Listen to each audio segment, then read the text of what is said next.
Okay, so yeah, y'all know that I'm an ex-Jehovah Witness, and my mom is still a witness. And you know how they always said that, they always try to predict when Jesus is going to return. They gave us all these dates.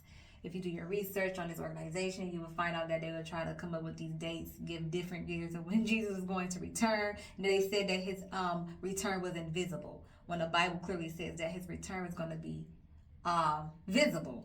So I asked my mom this question, because they always talk about Armageddon. They always say Armageddon, but they never describe that being Armageddon being Jesus returning. So I had asked my mom, I said, Mama, the great day of Armageddon, would that be the second coming of Jesus, right?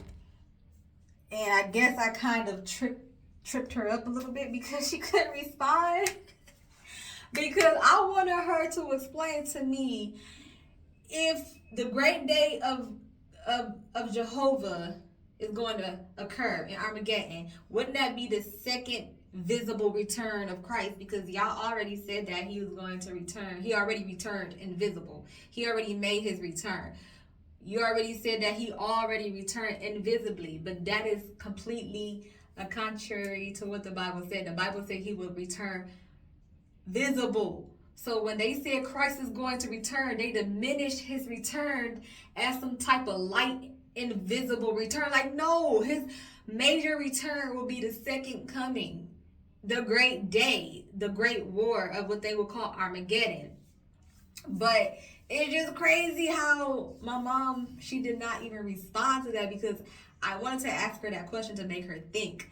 So I always thought that was just kind of like, man, that was funny to me, because I'm like, how can you explain that being a witness? How can you explain to me if the second coming of Jesus is the day of Armageddon, but you already said that he already returned invisibly in 1914? So like, now, if you believe that Jesus is actually going to return, you already basically prophesied that he already returned invisibly. So what would be the point of him returning again? This would be like the third coming. If I was trying to reason with a witness, it just does not make sense. Yes, guys, the witnesses believe that Jesus have already returned, like, invisibly. In 1914, it started to reign as king. Jesus was already reigning as king, so that kind of like that teaching right there is very dangerous. So it's like, yeah. So I thought that was funny.